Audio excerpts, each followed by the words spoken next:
Welcome back for the Success for Life podcast. Another new episode. We've been flying through them. What a season it's been. This is Coach Schuman here, and I'm with my special guest today, covering a topic that's near and dear to my heart, leadership and helping managers, people in business, entrepreneurs, really improve their performance from a leadership standpoint. Something that we all need help in, including myself at every time and every turn. Welcome, Ramona, to the show. Thank you so much for having me.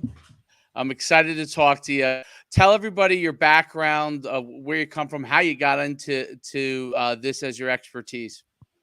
Yeah. So, there's this saying where you have the greatest mess is where you have the greatest message. And that definitely sounds true to me.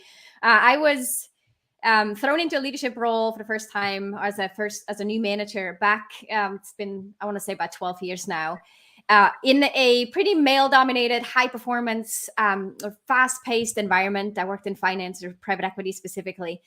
And I was asked to build up a team, lead my former peers, and grow that team without a whole lot of, if any, training or coaching and mentoring along the way.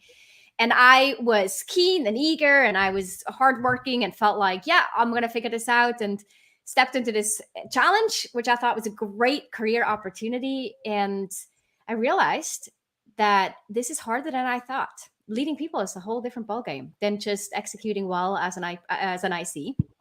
And through my own journey and the struggles that I had during this time, which were less about the performance, which is why I think there wasn't a lot of intervention. It was really just me feeling stressed out, feeling frustrated, feeling like this was the hardest job or hardest part of my job was to lead people, and that the easy fun stuff was to do my own work, which I realized that as someone who wants to grow as a leader in my career, that's probably not the right setup. And I started then working with a coach and really dove into this topic in this field of leadership development, loved everything, soaked it up like a sponge, and realized how understanding what was going on for me and why I was feeling stressed and frustrated and why leading people was hard and what I needed to learn was about, the people skills and the leadership aspect, and not about the actual tactical thing or the profession that I was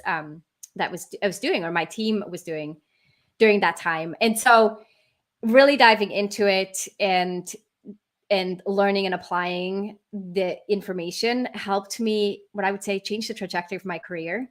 Not only was I promoted and was able to take on bigger teams and more work, but I also loved that part of my job, to lead people. I really felt a whole lot of satisfaction coming from it, to the point where I thought, everyone needs this. We need to develop and train new managers from day one. I could have saved so many frustrating moments in that, during that time. I could have avoided so many mistakes if I had invested in this earlier and done the training and leadership development aspect of my work. And through this sort of my own experience, I helped implement coaching frameworks or coaching tools and mentoring in the organization, and ultimately created my own business now, doing this full time and helping hundreds of new managers and more experienced managers as well level up and getting that leadership development training in place. Now, what's your educational background? Like, where did you go to school for? What was that? Yeah, so I was born and raised in Switzerland. I went to school as a typical Swiss. I studied finance, and so I moved into consulting. I moved into banking, and then ended up in private equity for the biggest part of my career, corporate career. That's really interesting. Now, Swiss are known for being finance managers, and it's something that has been in their forte, in their background. It's something that is an important aspect in their culture. Now, from a learning standpoint, from a finance standpoint, are they more focused on purely the financial part from a mathematical standpoint, how to make proper trades, investments, all those kind of things? And what aspect of learning from a management leadership standpoint is taught? Yeah, I think it's probably changed too since then. But in the world that I grew up in was very performance oriented. So it was all about how much can you accomplish within the shortest time frame. Long working hours, a lot of focus on the output and the results. And I think that now, especially as I work in the Bay Area and San Francisco with a lot of startups, and this whole idea of people first, the conversations around diversity, equity, and inclusion, the idea of sort of compassionate, conscious leadership, all that wasn't really present back then, and it was very performance based, and that helped. That shaped me growing up, but also shaped me then in my first leadership career.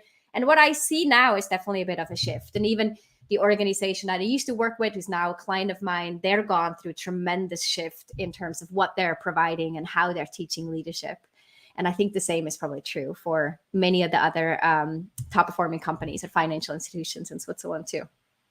How did you move from the aspect of being in corporate, being in finance, working for a hedge fund, leading a group in that capacity, and then moving into your own coaching aspect, working with corporations, and now essentially becoming the consultant to them, helping them lead their teams? What was that transition like?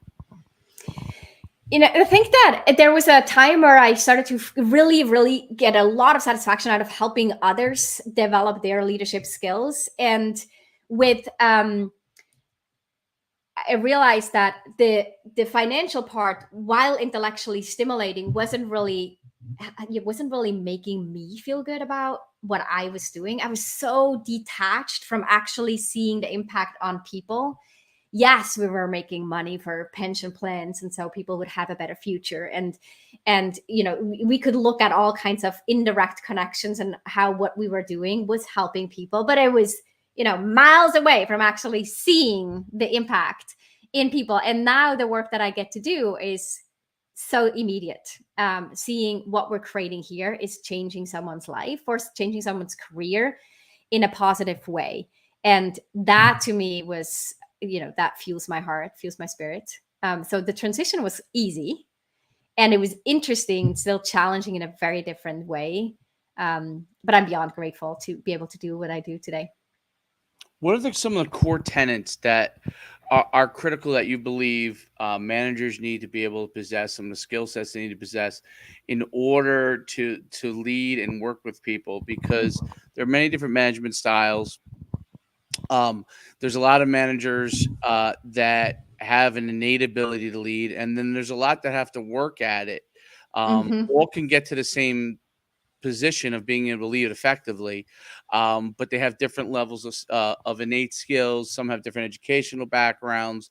What are some of the core tenets that you think are important for a manager to be able to have to be able to lead others and lead individuals to be able to get the best performance? Yeah. Just like you said, there isn't one way to lead. There are different manager styles. And I think when I do work with leaders, and I talk about this in my book, the book that recently came out that I wrote about leadership, growing as a leader and moving into leadership for the first time, I really focus on three main pillars.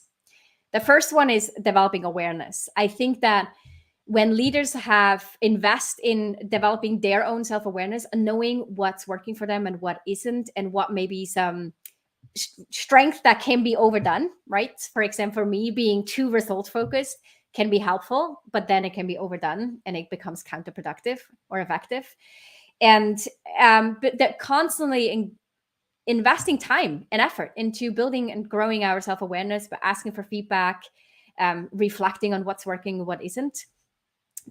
That also includes then building awareness of the people around us.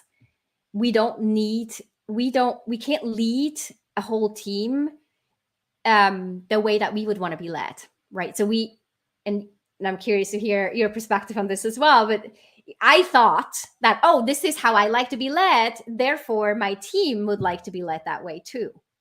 Basic assumption, very wrong assumption. And once you hire people with diverse personalities, or right, you start to realize what works for one person does not work for another one. We see this as parents. I have 3 kids, very different personalities. I can't parent them all the same way. And in that understanding and starts with investing and being curious about how the different personalities, what works for them and what energizes them, what drains them, what are their strengths, what are the ways that their strength could be overdone, and really inquiring in conversations, watching them, reflecting on what they're doing and what they're saying is a critical part. So that's the first pillar. The second pillar to me is about developing your own principles. And I really believe that we have to lead in order to lead sort of authentically, right? But to lead in a way that makes us feel like leading is a fun part. It's a fulfilling part of our job. It starts with getting clear on how do we want to lead? What are the things that matter to us? And so developing your own leadership principle would be the second pillar. And then the third pillar that I talk about and think is really important in terms of leadership development is the leadership system. So A for awareness, P for principle, and S for system, the APS approach.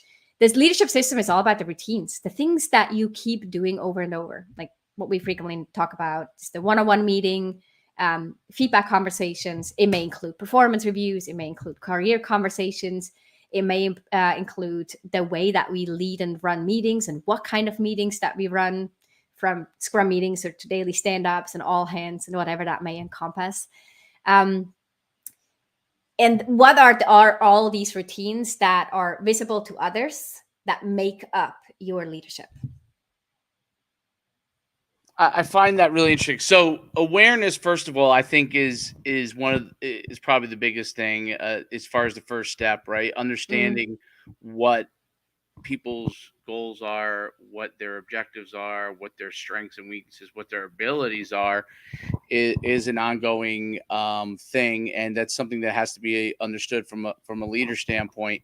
But it can be very difficult to get out of people what they need. So I'm curious, and I'll go through each one of those pillars. Hopefully, what are some of the tools a leader can use to be able to figure out? So there's some people that have a great feel for how someone might be and what motivates them, but then you have others that don't do a great job of communicating back to you. So what are some tools that leaders can use to find out where each person fits on that kind of spectrum of being able to customize their leadership?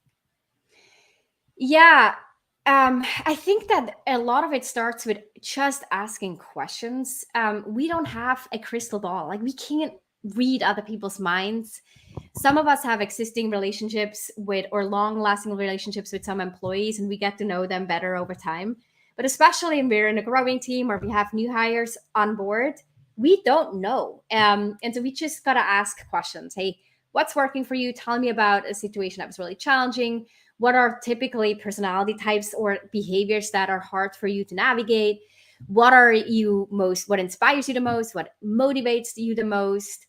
What are some pet peeves that I should know about? How do you like to communicate? What are you appreciating most about this job? Or what may be some things that you anticipate to be challenging? Why did you choose this company, this culture? What resonated with you the most? What are some concerns you might have? So there's a range of questions, but really being curious and spending the time to get to know that other person, I think, is critical. And then there are assessments that can be done, team assessments that you could do to better understand them. You could have them go through an assessment process. There's a tool called the user guide, which I think is really interesting to practice too, or to use as part of the leadership system, that you write answer a set of questions about yourself. And you share that with your team, but then at the same token, it's a two-way conversation or a two-way relationship. You ask them to do the same and to answer the same questions, and then that gets shared. Those kind of things can really speed up that initial process of getting to know each other and understand each other's similarities and their differences, and then being able to tailor your relationship to meet how they need you the most, or how to be most effective with them. Yeah, it's an art and a science, right? So that's what makes it a difficult process, that it's not just one thing. With respect to principles and establishing your own principles. So, for me, for example, someone that's accountable is important. Holding people accountable, whatever you're using from that standpoint. Mhm. People that have a responsibility, that are selfless, even Mhm. though they have their own selfish goals, they have to be selfish within the organization in order to get us to work towards a common goal. How does someone go about establishing their own guiding point from a principal standpoint? Yeah. I think that it starts with what you just said. Like, I like the kind of people who do XYZ. That just thinking about it and writing it down could be a very easy thing to start doing. What is it, the leaders in your organization that you admire the most? What do they do? And not just admire the most, but also that you want to imitate, you like, and that leadership style resonates with you. It's likely things that would make you feel good about yourself too as a leader if you were to embrace these kind of principles. I think accountability or integrity are really big ones. I want to be a leader who walks the talk. I want to be, whenever I commit to something or I set a deadline or I tell someone I'm going to follow up, I will follow up. I will, I will honor my word in that sense. Those are all principles that then help guide our behaviors or help us in decision making or in situations where we have to make a decision. Am I going to do X or am I going to do Y? When we have those principles defined, that will create not just more certainty and confidence for us and for us as leaders, but also makes us a little bit more predictable, which is a good thing for those around us, those that we lead, because they realize that person is they have really strong principles, and I know what I can expect, and I can predict how they're going to respond. And even the leaders that we admire out there in the world are often the leaders that we could describe from the outside pretty well. We'd say this is that kind of leader who prioritizes these things, who values those kind of, whatever it may be. And reflecting back on what is it that you do. And reading books, for example, looking at statements or comments that are made that resonate with you, capturing those to develop your own set of leadership principles or your leadership philosophy ultimately. And incorporating all of this into a system. So I've always struggled with this myself. Systems. I hate systems. There's some people, like my father loves systems. I hate systems, but it's something, and I'm an entrepreneur as you are. I like to have freedom to make decisions. What are things that people can do now in corporate? That's a little different. They're much more used to.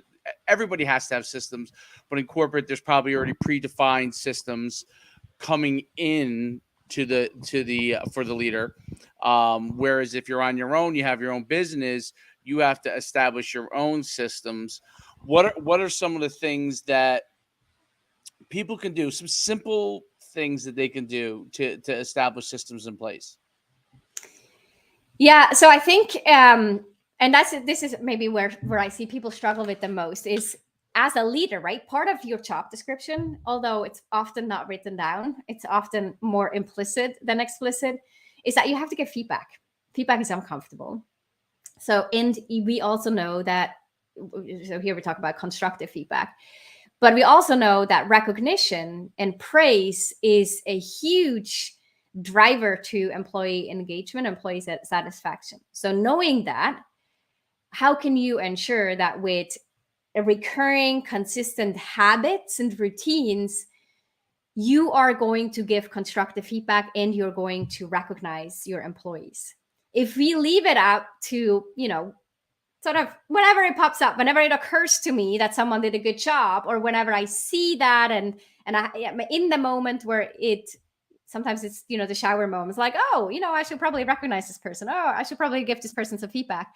Then we become reactive. And that's the thing that a system will prevent. We're looking at what are these patterns that I want to set in place in order to check the box on all the things that we know great leaders do. And you probably, in your book, you probably have some of these things that I could imagine that you'd recommend to leaders too, of what are the things that you want to recurringly do. Feedback and giving recognition, just one of them. Career conversations or career conversations are one. The onboarding process and how do you onboard people is another one. There are frameworks on how to delegate that some people really leverage a lot and use. There are that, and then I already talked about the meetings. So taking a step back and saying, in order to run my team meetings well, here's what I think will work the best. You experiment with it, you iterate over time, but that becomes part of the system.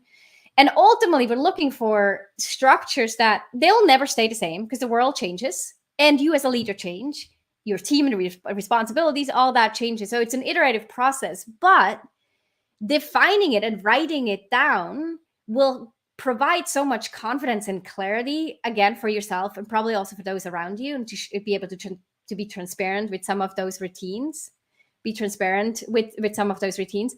And then, in a world where we frequently change jobs, you might 2 years later switch over to a different company. You're not starting from scratch. You already know this is what worked. And yes, granted, this is not a plug and play, but as a leader, here are the things that I will start off with. I will start off with this kind of onboarding process. This is the way my first 30 days in a leadership role. Here are the things that I identify as really important. Here are the things I will get to know that I will do to get to know my team. Here's how I will give feedback, how I ensure that I recognize and appreciate them. These are the tools that I like to use. Just capturing all of that. Yeah, I think a constant feedback is a critical thing. I think a critical thing is how you divvy out positive reinforcement and negative reinforcement, and when those things are used, and understanding where every person that works with you in the organization is in their life cycle with your organization. It's a big deal, and I've done it. I have to deal with it myself in my own organization. You have people that come on board that are perfect for your organization at one stage, and then another stage not good for your organization. Those are important things that have to be identified as you continue to grow. Those are things that a lot of leaders struggle with. And, one of the things that I use as a great example in one of the most brilliant strokes of leadership that no one would ever have thought is, if you go the Civil War in the United States, when Abraham Lincoln fired General McClellan and brought in Ulysses S. Grant, and that was a huge moment in history, because that person that was in there as the original leader was the person that was the celebrated general, the person they thought should be the general, and he did nothing. He wouldn't move on the Southern troops. He wouldn't act. And then they brought in Ulysses S. Grant, who finished at probably the bottom of his West Point class, but he had ability to understand the objectives, and he had the ability to understand his people. People had dismissed him as a guy who drank too much and all those kinds of things, but what he was a brilliant field general. He had the ability to lead, understand his people, put himself on the line, and to back the people. And I think your thing about recognition is really important. It was one of the things that Grant did better than maybe almost every general in history, because being a general, there's a large amount of ego, right, in that role. So they understand that they have to get other and motivate other people, but a lot of times there's glory with it as well, and a lot of it goes to the leader's head in some cases, and McClellan's a good example of that. But Ulysses S. Grant becoming the general was a very humbling thing for him. So he always approached it from that aspect. So despite someone who was incredibly flawed and had a lot of flaws to him, that ability to be humble and to deal out recognition to the people who worked with him really bode well. And was one of the biggest strokes of leadership that Abraham Lincoln had, to be able to recognize that, to go against the grain and to choose someone that no one would have chosen other than Abraham Lincoln. He saw something in him. And it's an interesting thing that leaders do. Really good. I mean, that's an example of obviously fantastic leadership. But on a day-to-day basis, those are things that I think, with your system is really important that you can do every single day, because identifying the right people in your organization to be able to perform at a high level, the ones who, sometimes a great performer doesn't say that much. Sometimes he does. Being able to cut through all of that and to be able to figure that out is so, so critical. And a lot of leaders struggle with it. And I used to struggle with the person who had a personality like mine that was very outgoing. I would gravitate towards them.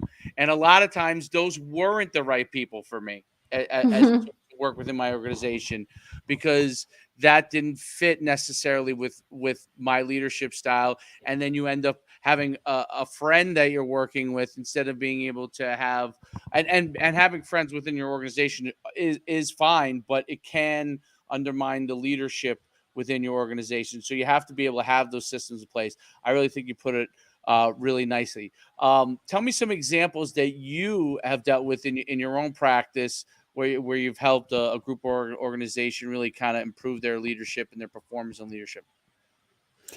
Yeah, so I think that there's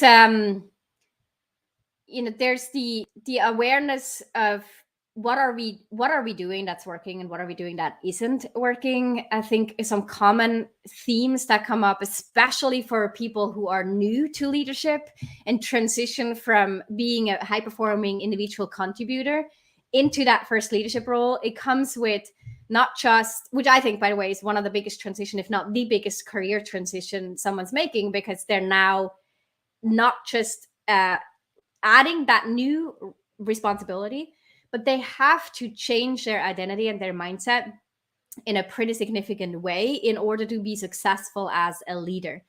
So, for example, I think, common themes that come up that I coach on and that I see people really change over the course of my programs or work together or overall in their leadership growth, their personal leadership growth is that they stop thinking they need to have all the answers. So I think very common for those high-performing ICs is, I got promoted, and some of them is also the messaging they get from the company, is I got promoted because I am doing something really well. Like, I am the person who has the strongest level, the highest level of expertise, or because they really like how I do what I do. So therefore, they're promoting me so that I can create or lead a team that then does what I do so well. So there's more of me, right?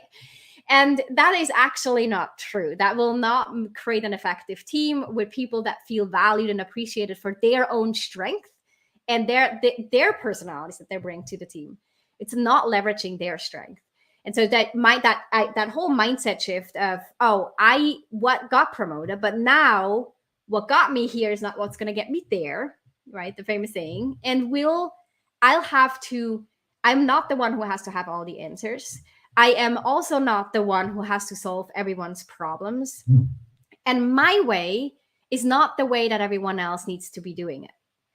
And going through that transition to then figure out, okay, so with that in mind, how do I need to lead then? Because it's not going to be leading by problem solving and giving everyone answers and by enforcing my way of doing things, but instead it's about, being curious with understanding who am I dealing with, and then really calling on their strength. It's about asking more questions than just giving direction. Help encouraging others to not just own the problem, but also own the solution and figure out solutions themselves. So I'm not I'm not constantly being the person that they depend on, but they grow in their own journey. I'm less of a superhero and more of a Yoda in the background. So shifting that mindset is a huge one. And I see people who go through this, who it frees up their time and makes their job a lot more fun and engaging because they feel less responsibility on their shoulder. They trust their team members more, and vice versa. So that's one. And I think another one that is really important is where I see a lot of people struggle is the lack of clarity on expectations. And so something that I see people really thrive and feel good about getting to is when they know exactly what's expected of them by their bosses, as well as they know that the people on their team know exactly what they're expecting of them. And I think I'm curious to hear your thoughts on this too. And I think that a lot of leadership problems or things that we have, people problems, maybe more so, stem from a lack of clarity on expectations. And I don't mean just a job description with 20 bullet points on it, but really explicitly, what am I expecting? And turn some of the implicit expectations that we have, especially with remote and hybrid teams, how we're doing work, and turning them into explicit expectations, really putting it on the table, clarifying those things, and doing this over and over. It's part of the leadership system. You can't do it once and let it go. You have to keep having that conversation.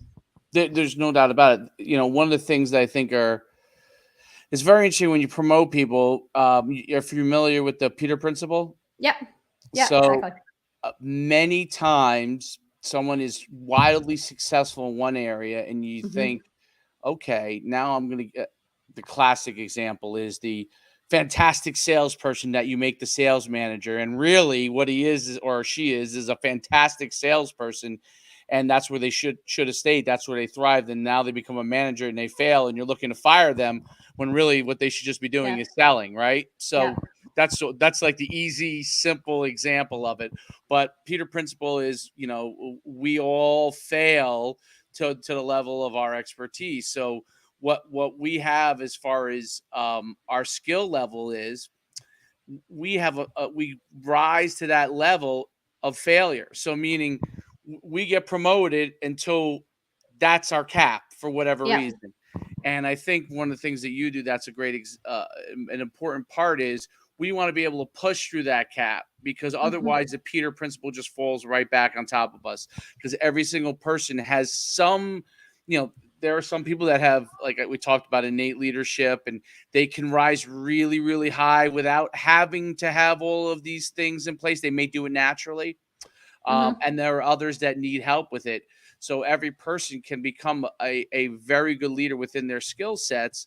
But if they don't work on understanding what their flaws are and what things that, and where they need to round out. So if I become a sales manager and I've been a great salesperson my whole entire life, and now I'm in charge of sales, you better believe that I have to focus mostly on the techniques of selling and motivation, and the people who are doing the numbers, like what the numbers are every month and who made their numbers. Like I have to have someone that's responsible for that, because ultimately what I care about, if I've been a great salesperson myself, is helping others be able to sell. And it's a great movie. Glen Ross. Have you ever seen that movie? No. It's about I want to say 80s. I can't remember if it's 80s or 70s. So but it came out when I was a kid, so I didn't see it then. I saw it as an adult. But one of the interesting things about that movie is they're all the sales manager is a fantastic stock trader who now is in charge, and his only way of leading is to drive people to the brink. I mean, literally foot in butt and like go. And not everyone responds that way. And it's he's the one that talks about ABC always be closing, right? Which obviously it's one of the first movies where they talk about that. And it was made famous in that. And he's ABC, you always should be closing. Well, the issue is that there are people that are older, that come from different backgrounds, and some of the stocks they're selling are not that great. It's he wants them to pump and dump and all those kind of things. So the issue lies in that this guy was a fantastic salesperson, and he's all about, hey, you should be reaching this and you should be reaching that. And he got that way by someone pushing him to the brink. But everybody else in the room was not that way, and it starts to fold on him as that becomes a process. But it was very enlightening, because that's and you've been in financial for a long time. You were in that area and you understand this. That is a lot of the way that you push in the trading sector, in the stock sector. At least traditionally, that's how it was, because those people get weeded out, right? It's just like the modern movie, the movie with Will Smith when he it was a great movie where he had, I don't know if you saw it, but he had a child and he was yeah, you know what I'm talking about? Yeah, no, which one? Yep. So he ends up taking the internship. He becomes wildly successful. He was self-motivated. Yeah. And he was someone that was self-motivated. He was an easy person to be able to get successful because he was motivated by a lot of intrinsic factors. Yeah. There are other people that are not motivated. So that's an example of a guy. Everybody wants that guy on their team once you see him work because he will do whatever it takes to succeed. Mm-hmm. There are other people that may have that ability and they just don't know how to go about it. And then Mm-hmm. there's some people that you do have to kick to the curb because they don't have that ability and another place in the organization may be better for them. And that's an Mm-hmm. important thing from a leadership standpoint. Where should the natural inclination is let's fire that person. But, Yeah. maybe someone's in sales who should be in marketing or Yeah. right. Someone's in sales who should be in operations. Someone's in operations who should be in sales. Right. Yep. And the classic and you're over in San Francisco in the tech space is the engineer who's not that great of an engineer but understands the product. Well, maybe they should be selling the product and not trying to make them code when they're not as good as the other coders, right? Those are all Totally. Totally. Or they should be leading the team. right. And depend on right. the engineers who are really good about, for doing the work and they're managing the team. Yeah. That's a great point. Maybe they should be leading the team. Yeah. It's all part of that process. This has been fantastic. Can you let everybody know where they can find out more about your book as well? I'd love to read it if you wanted to send me a copy. I'm always willing to learn more. And where can everybody find you? How can they get a hold of you? How can they reach out to you? Yeah. So I'm on LinkedIn, Ramona Shaw. My website is ramonashaw.com. And the book is available on Amazon. It's called The Confident and Competent New Manager: How to Rapidly Rise to Success in Your First Leadership Role. Before I let you go, because I forgot about that part, the confidence area. Yeah. Motivating people and developing and building their confidence. What are some of the things that you've done? First of all, by the way, before I say this, I don't know if there's a lot of Ramona Shaws in the world, but that's really good that you got that URL. That's great. That's fantastic. Yeah. It seems like that might be a tough one to get. It's fantastic that you got it. But confidence, that's always a tricky subject. How do you build people on your team's confidence? Yeah, it's actually really interesting. I think there's, confidence comes from, understanding. If you look, there's different aspects to this, but to keep it sort of in a nutshell, there's the inner talk, the self-talk that we all have. And as managers, if you notice someone is having negative self-talk, to call it out and to mirror back what you as a leader see in them is actually a really impactful way to influence them and to help them build their confidence. To call out the things that they're good at, the achievements that they have, because people with low confidence will often explain away all their successes with luck or coincidence, or actually someone else set this up for me. They won't own it, or they're not paying attention to it. They're quick to look at the next problem or the next area that they're failing.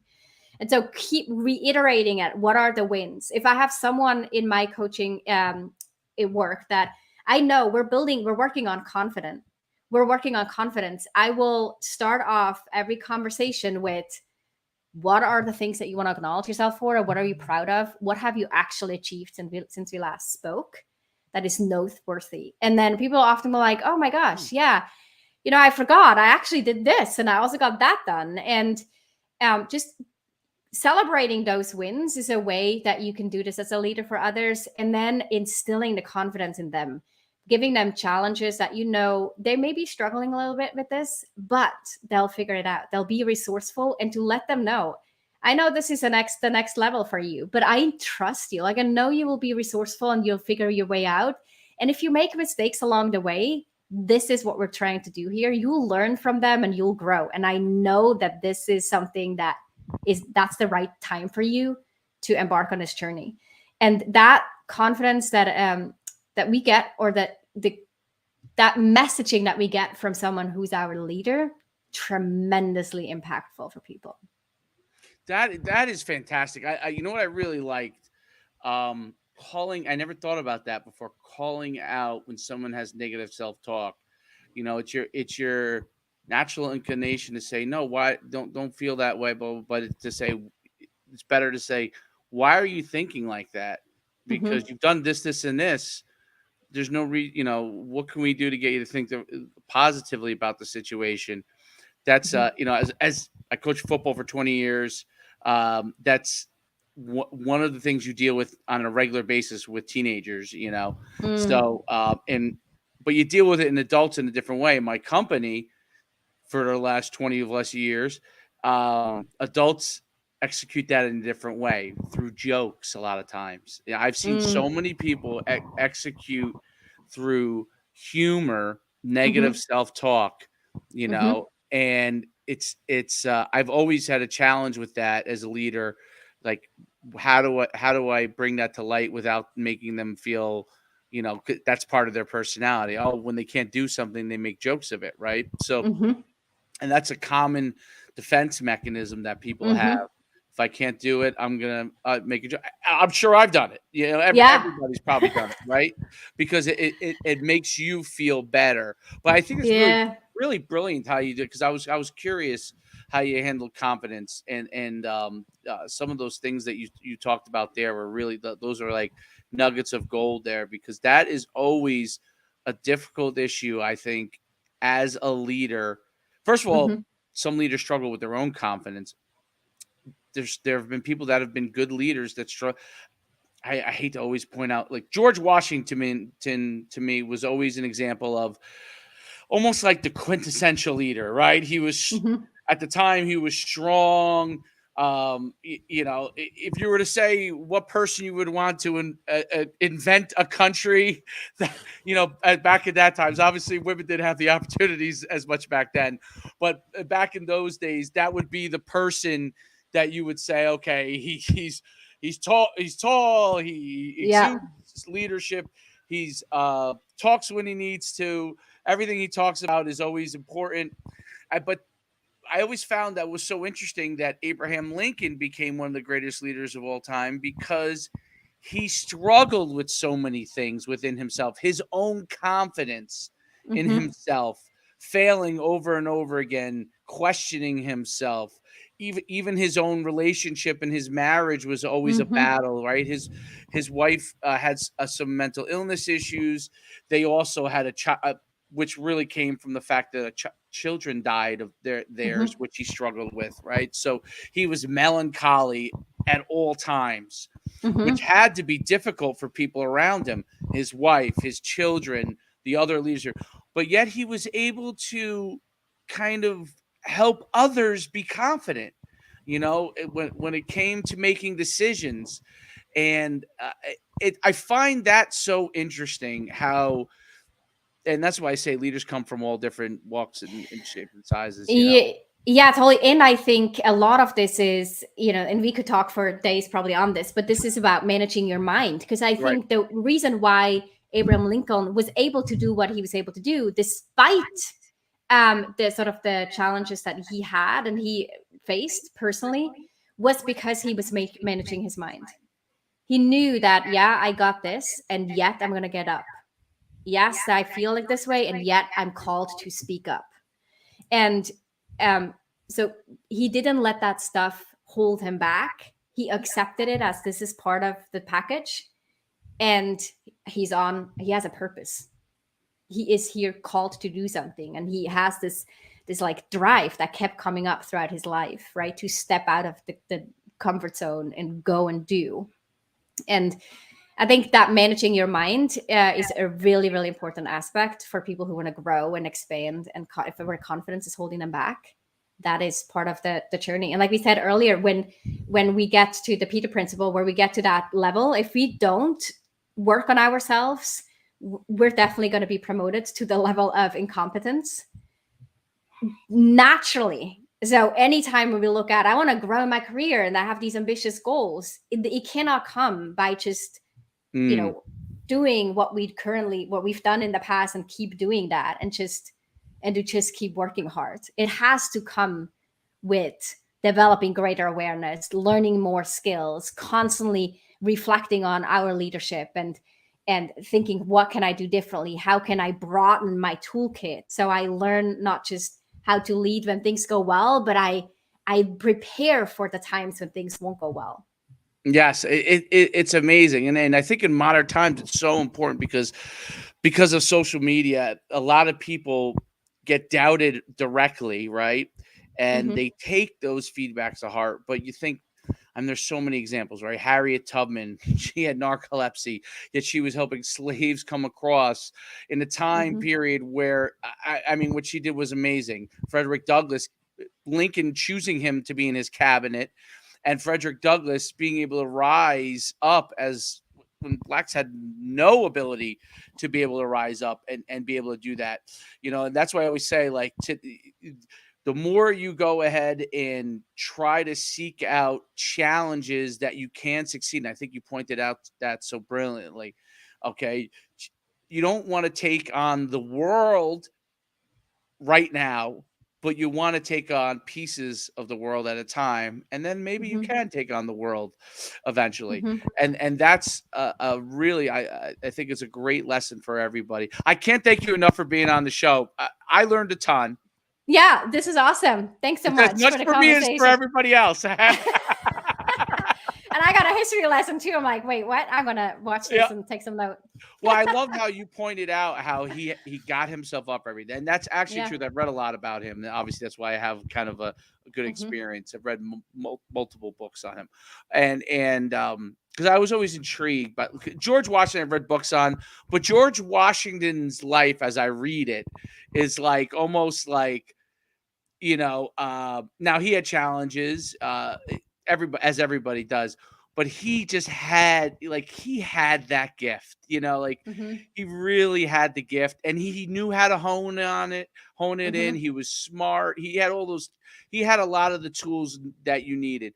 Lincoln really had to find the tools, and he had to figure it out. And his home life was just horrendous. And, so it's a great lesson, no matter who you are, that there are people that come from that realm, and then and I use it in sports all the time. Michael Jordan, I tell this to my son all the time.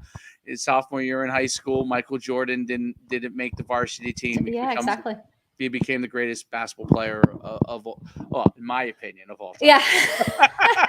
Others may I won't challenge you on that. But I think, if the work that we do, we see this constantly. There's maybe 1 in 10, if at all, who has the natural George Washington gift, if you want to call it. And 9 others, at least, don't. And so we could easily say, as a leader, this is just the way it goes. And we look for those natural talents. And I think especially when leaders come together and talk openly and vulnerably about the challenges that they're facing in leadership development programs, they realize, oh man, I'm not alone. This is hard stuff, and I'm not the only one who's dealing with this and this and that. And to really accept that that's part of it, and investing in it and leaning into it is the way to go. Awesome. Yeah, thanks so much. Thanks so much. I wish you the very best. Hopefully we'll get you on soon. I know you have a podcast as well. Make sure you take a listen. Go to RamonaShaw.com. Take a listen to her podcast, pick up her book, engage with her, and learn more about how to lead others and help them to be successful. This is exactly what the Success for Life podcast is all about. We cover a lot of different things, but this is what the original intent was. I can't thank you enough for being on today. Thank you so much. Appreciate it. All right.